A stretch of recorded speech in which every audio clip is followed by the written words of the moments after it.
Hello friends, welcome to the GS foundation. आप सभी छात्रों का एक बार फिर से स्वागत करता हूं जीएस फाउंडेशन के इस ऑनलाइन प्लेटफॉर्म पे। और सभी छात्रों से मैं रिक्वेस्ट करता हूं कि इस सेशन को आप एंड तक जरूर देखिएगा। और यदि सेशन अच्छे लगे तो एक लाइक कीजिएगा, इसे अपने दोस्तों के साथ शेयर कीजिएगा। और यदि आप भी इस चैनल पर नए हैं तो चैनल को जरूर सब्सक्राइब कर लीजिएगा दोस्तों। बेल आइकन को प्रेस करना मत भूलिएगा, ठीक है। देखिए, आज के सेशन में हम लोग करने वाले हैं पॉलिटी से संबंधित एमसीक्यू। और ये जेपीएससी स्पेशल है, लेकिन आप इंडिया में किसी भी एग्जाम की तैयारी कर रहे हैं तो उसके लिए भी काफ़ी महत्वपूर्ण सेशन रहने वाला है। और याद रखिएगा, मेरी वीडियो रोजाना शाम को 7 बजे आती है, तो इसे रोज देखना मत भूलिएगा। अभी वीडियो रोटेशन वाइज आ रही है, ठीक है। पॉलिटी झारखंड, पॉलिटी झारखंड, ठीक है। तो अभी रोटेशन वाइज मेरी वीडियो चल रही है। तो आज के सेशन में हम लोग करने वाले हैं पॉलिटी, ठीक है। तो चलिए शुरुआत करते हैं आज के सेशन की। देखिए, पहला सवाल आपके स्क्रीन पर है। क्या कहता है? कहता है किस वर्ष भारत सरकार ने केंद्र राज्य संबंधों पर सरकारी आयोग की स्थापना की थी? आंसर कीजिएगा। सही आंसर हो जाएगा 1983 में। Option B is the right answer. ये सरकारी आयोग की स्थापना बता चुका हूं 1983 में हुई थी, है ना। किसकी अध्यक्षता में? न्यायमूर्ति आर.एस. सरकारिया की अध्यक्षता में, रंजीत सिंह सरकारिया की अध्यक्षता में इसका गठन किया गया था। और यह केंद्र राज्य संबंधों पर आधारित था। इसका उद्देश्य क्या था? केंद्र और राज्यों के बीच संबंधों की जांच करना और उनके बीच शक्ति संतुलन पर सुझाव देना। नेक्स्ट क्वेश्चन कर लेते हैं। भारतीय संविधान की किस अनुच्छेद में भारत के उपराष्ट्रपति का प्रावधान है? उपराष्ट्रपति की यहां पर बात हो रही है। आंसर ध्यान से कीजिएगा। किस अनुच्छेद में भारत के उपराष्ट्रपति का प्रावधान है? इसका राइट आंसर हो जाएगा अनुच्छेद 63। अनुच्छेद 63 इज द राइट आंसर। देखिए, भारतीय संविधान के अनुच्छेद 63 में कहा गया है कि भारत का एक उपराष्ट्रपति होगा, ठीक है। और यह उपराष्ट्रपति जो है, राष्ट्रपति की मृत्यु, त्यागपत्र, महाभियोग और अन्य स्थितियों में राष्ट्रपति की अनुपस्थिति में उपराष्ट्रपति जो है राष्ट्रपति के रूप में काम करेगा, है ना। चलिए अगला सवाल कर लीजिए। अगला है, भारत में अनुपातिक प्रतिनिधित्व प्रणाली का उपयोग निम्नलिखित में से किसके चुनाव के लिए किया जाता है?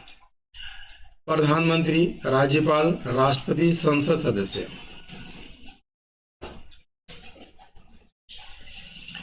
किसके चुनाव के लिए किया जाता है? सही आंसर हो जाएगा राष्ट्रपति के चुनाव के लिए किया जाता है। इसके अलावा और किसके लिए चुनाव किया जाता है अनुपातिक प्रतिनिधित्व प्रणाली के आधार पर? आइए देखते हैं।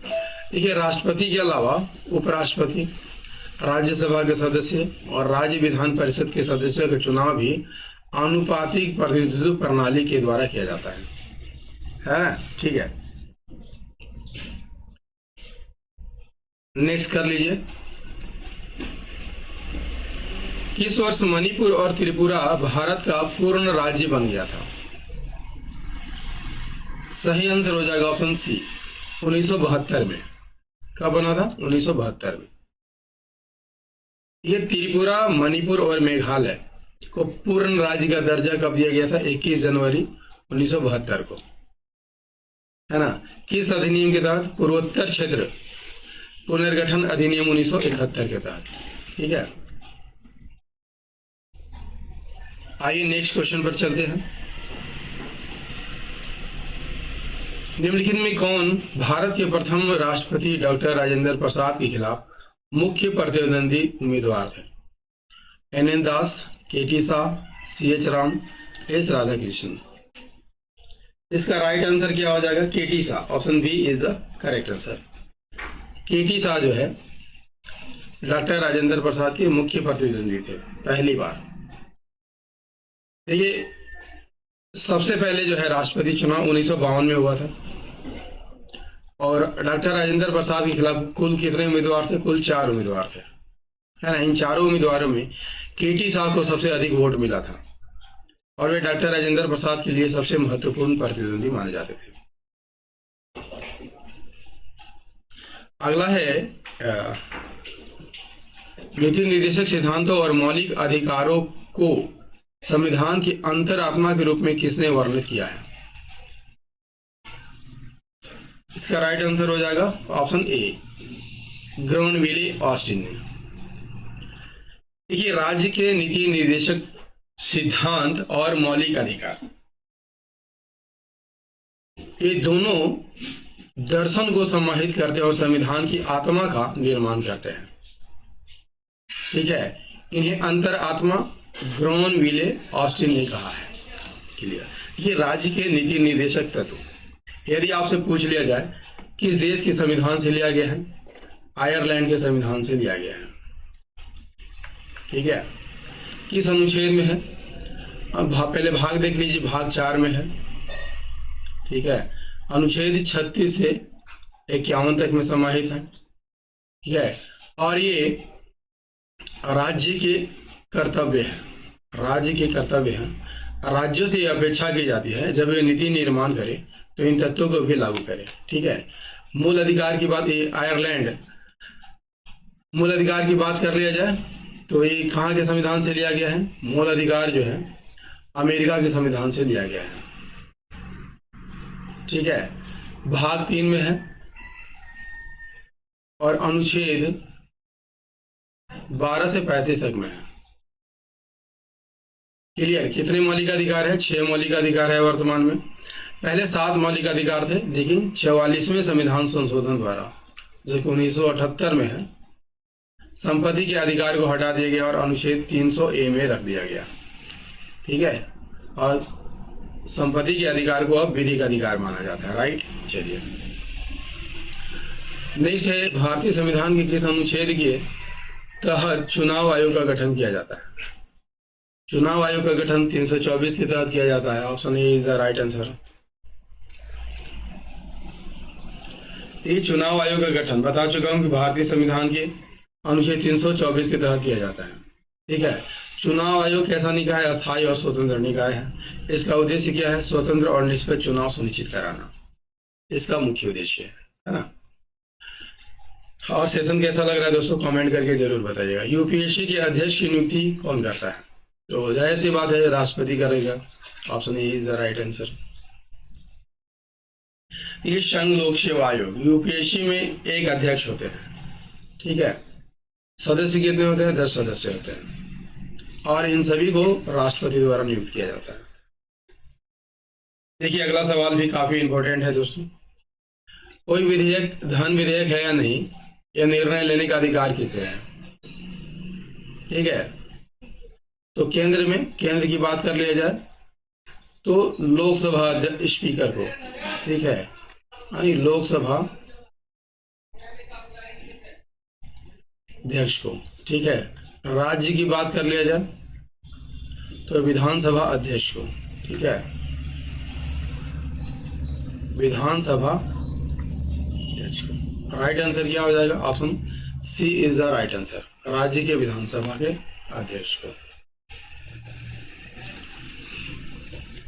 देखिए, राज्य विधानसभा के अध्यक्ष को यह निर्णय लेने का अधिकार है कि कोई विधेयक धन विधेयक है या नहीं, है ना। किस अनुच्छेद के तहत आता है? 198 के तहत। नेक्स्ट कर लीजिए, भारतीय संविधान में राष्ट्रपति के चुनाव की पद्धति किस देश से ली गई है? राष्ट्रपति के चुनाव की पद्धति तो ये आयरलैंड के संविधान से लिया गया है, जबकि हटाने की पद्धति कहाँ से ली गई है? अमेरिका के संविधान से ली गई है ना। कि भारत में ये राष्ट्रपति के चुनाव की पद्धति बता चुका हूं, आयरलैंड के संविधान से लिया गया है। हटाने की प्रक्रिया अमेरिका के संविधान से ली गई है। राज्य के नीति निर्देशक तत्व भी कहाँ से के संविधान से लिया गया है? आयरलैंड के संविधान से लिया गया है। इसके अलावा राष्ट्रपति के लिए अनुपातिक प्रणाली और राष्ट्रपति द्वारा, ठीक है, राष्ट्रपति द्वारा राज्यसभा के लिए जो 12 सदस्यों का नाम मनोनीत किया जाता है, ये प्रावधान भी आयरलैंड के संविधान से लिया गया है। निम्नलिखित में कौन सा मौलिक अधिकारों के अंतर्गत नहीं आता है? इसका राइट आंसर हो जाएगा ऑप्शन ए, मताधिकार का अधिकार मौलिक अधिकारों की श्रेणी में नहीं आता है। ठीक है,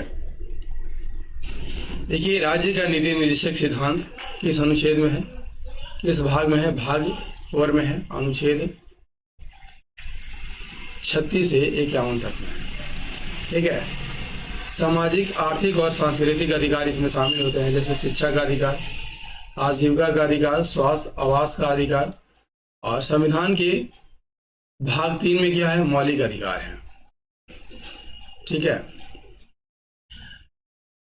मौलिक अधिकारों में जीवन का अधिकार, समानता का अधिकार, बोलने और अभिव्यक्ति की स्वतंत्रता का अधिकार, आवागमन की स्वतंत्रता का अधिकार, धर्म की स्वतंत्रता का अधिकार शामिल है।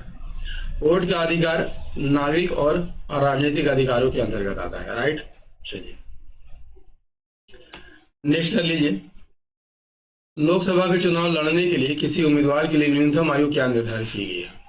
लोकसभा की बात हो रही है तो 25 वर्ष, option C is the right answer. ठीक है, और राज्यसभा के लिए 30 वर्ष, है ना।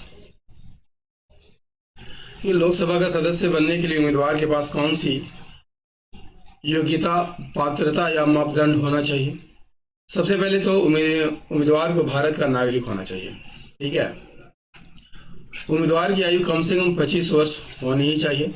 उम्मीदवार को भारत सरकार या किसी अन्य राज्य सरकार के तहत लाभ का पद नहीं होना चाहिए। उम्मीदवार को का दिमाग जो है अस्थिर नहीं होना चाहिए, वो पागल या दिवालिया नहीं होना चाहिए, है ना। नेक्स्ट कर लीजिए। भारतीय संविधान का निम्नलिखित में से कौन सा अनुच्छेद समान नागरिक संहिता की बात करता है? राइट आंसर हो जाएगा ऑप्शन ए। और आप कमेंट में बताइएगा दोस्तों, किस एकमात्र राज्य में, ठीक है, 44 यानी एक समान सिविल संहिता लागू है? ठीक है, कमेंट में बताइएगा।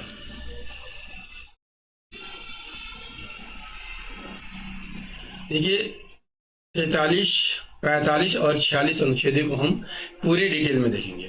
देखिए अनुच्छेद 43 क्या कहता है? इसमें राज्य के सभी श्रमिकों के लिए, ठीक है, जीवन निर्वाह मजदूरी, उचित जीवन स्तर, सामाजिक और सांस्कृतिक अवसर सुनिश्चित करने का प्रयास करने का निर्देश दिया गया। ठीक है, अनुच्छेद 45 क्या कहता है? राज्य के सभी बच्चों को 6 वर्ष की आयु तक पहुंचने से पहले प्रारंभिक बचपन की देखभाल और शिक्षा प्रदान करने का प्रयास करेगा। यह अनुच्छेद 14 वर्ष तक की आयु के सभी बच्चों के लिए निःशुल्क और अनिवार्य शिक्षा का भी प्रावधान करता है।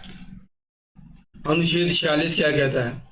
राज्य के नीति निर्देशक तत्वों के तहत अनुसूचित जाति, जनजाति और अन्य कमजोर वर्गों के शैक्षिक और आर्थिक हितों को बढ़ावा देने और उन्हें सामाजिक अन्याय और शोषण से बचाने की बात कही गई है ना। चलिए नेक्स्ट क्वेश्चन कर लीजिए। शिक्षा का अधिकार मौलिक अधिकार कब बना था? इसका राइट आंसर हो जाएगा 1 अप्रैल 2010 को बना था। ये शिक्षा का अधिकार जो है कब बना? मौलिक अधिकार 1 अप्रैल 2010 को। इसके तहत बच्चों को निःशुल्क और अनिवार्य शिक्षा दिया जाता है। किस अधिनियम के तहत? निःशुल्क और अनिवार्य शिक्षा अधिकार अधिनियम 2009 के तहत। ठीक है, इससे पहले 86वां संविधान संशोधन 2002 में पारित किया गया था। इसमें 6 से 14 वर्ष के बच्चों के लिए शिक्षा को मौलिक अधिकार घोषित किया गया था, है ना। चलिए, और सेशन कैसा लग रहा है दोस्तों, कमेंट में जरूर बताइएगा। आपके कमेंट ही है जो हमें मोटिवेशन देते हैं वीडियो बनाने के लिए। पंडित जवाहरलाल नेहरू ने किस वर्ष या कब उद्देश्य प्रस्ताव पेश किया था? इसका राइट आंसर हो जाएगा 13 दिसंबर 13 दिसंबर, ABCD, ठीक है, 13 दिसंबर 1946 को। ये उद्देश्य प्रस्ताव 13 दिसंबर 1940 को पेश किया गया था, किसके द्वारा? जवाहरलाल नेहरू के द्वारा। इसमें सामाजिक, आर्थिक और राजनीतिक न्याय की बात कही गई थी और यह संकल्प जो है 22 जनवरी 1947 को संविधान में जोड़ा गया था। राइट। चलिए दोस्तों, पॉलिटी का ये महत्वपूर्ण सेशन आपको कैसा लगा? उम्मीद करता हूँ दोस्तों काफ़ी अच्छा लगा होगा। यदि सेशन अच्छा लगा होगा तो एक लाइक कीजिएगा, इसे अपने दोस्तों के साथ शेयर कीजिएगा और यदि आप भी इस चैनल पर नए हैं तो चैनल को जरूर सब्सक्राइब कर लीजिएगा, बेल आइकन को प्रेस करना मत भूलिएगा। मिलते हैं अगले सेशन में झारखंड MCQ के साथ, तब तक ले जय हिंद, धन्यवाद।